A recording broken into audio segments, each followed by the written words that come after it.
के भइरहेछ रियल माड्रिडलाई त राहु केटुको दसैँ लाग्यो जस्तो छ त।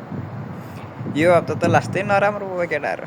अस्ति भर्खरै बार्सिलोनासँग फाइनलमा हारेको, त्यस पछाडि जावी अलोन्सोलाई स्याक गरेको, अनि नयाँ कोचको पहिलो गेम जित्छ कि भन्ने आश थियो होला होइन, अब केही हुन्छ कि भन्ने आश थियो। त्यही पनि थर्ड डिभिजनको टिमसँग, थर्ड डिभिजनमा पनि रेलिगेसन हुन लागेको टिमसँग हार्यो केटाहरू। अब हारिसकेपछि के गर्ने, अब हारिसकेको थियो। अब त्यही पनि अब बार्सिलोनालाई हेरिरहेको थियो होला, बार्सिलोनाले हार्यो भने अलिकति मन शान्त हुन्छ भनेर बसिरहेको थियो होला। के गर्नु केटाहरू, बार्सिलोनाले जित्यो, बार्सिलोना क्वार्टर फाइनलमा गयो।